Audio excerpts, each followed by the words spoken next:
అందరికీ నమస్కారం అండి ఫ్రెండ్స్. మనకి ఇప్పుడిప్పుడే మరొక బ్రేకింగ్ న్యూస్ అప్డేట్ అయితే రావడం జరిగిందండి. అది కూడా తీవ్ర విషాదం, 5గురు విద్యార్థులు కన్నుమూత అంటూ ఇప్పుడే మనకు ఒక బ్రేకింగ్ న్యూస్ అప్డేట్ అయితే రావడం జరిగిందండి. అయితే ఇందుకు సంబంధించిన పూర్తి వివరాలు అయితే మన వీడియోలో తెలుసుకుందామండి. ఎక్కడ ఎలా జరిగింది అనేది వీడియో మాత్రం ఎక్కడ స్కిప్ చేయకుండా చూడండి ఫ్రెండ్స్. అప్పుడే మనకి పూర్తి సమాచారం అయితే తెలుస్తుంది. ఇక ముఖ్యంగా వీడియో నచ్చినట్లయితే లైక్ చేయండి ఫ్రెండ్స్. ఇక లేట్ చేయకుండా టాపిక్లోకి వెళ్ళిపోదాము. ఇక్కడైతే చూడండి ఫ్రెండ్స్, మనకు వచ్చిన అప్డేట్ ప్రకారంగా ఇక వివరాల్లోకి వెళ్ళినట్లయితే సముద్రంలో ఈతకు వెళ్లి 5గురు విద్యార్థులు దుర్మరణం పాలైన ఘటన తమిళనాడు రాష్ట్రంలోనే కన్యాకుమారిలో చోటు చేసుకుంది. ఇక వివరాల్లోకి వెళితే తిరుచురాపల్లిలోనే ఎస్ఆర్ఎం మెడికల్ కాలేజీకి చెందిన పలువురు మెడికోలు తమ స్నేహితుడి వివాహ వేడుక నిమిత్తం కన్యాకుమారికి వచ్చారు. అయితే పెళ్లి ముగియగానే దగ్గరలోనే టూరిస్ట్ ప్లేస్లను చూసేందుకు వైద్య విద్యార్థులంతా గ్రూపులుగా విడిపోయారు. అందులో ఓ గ్రూపు కన్యాకుమారి తీరంలో మూసి ఉన్న ఓ ప్రైవేటు బీచ్కి వెళ్లారు.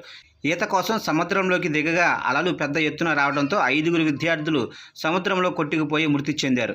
అయితే మృతులు చారుకవి, గాయత్రి, సర్వదర్శిత్, ప్రవీణ్ షాము, వెంకటేష్ ఉన్నారు. అందులో 3 మహిళా మెడికోలు నేషి, ప్రీతి, ప్రియాంక, శరణ్య ప్రమాదం నుంచి త్రుటిలో బయటపడ్డారు. ఇక ప్రస్తుతం వారిని స్థానికులు రక్షించి చికిత్స నిమిత్తం ఆసుపత్రికి తరలించారు. ఈ మేరకు పోలీసులు ఘటనా స్థలానికి చేరుకొని కేసు నమోదు చేసి విచారణ చేపడుతున్నారు.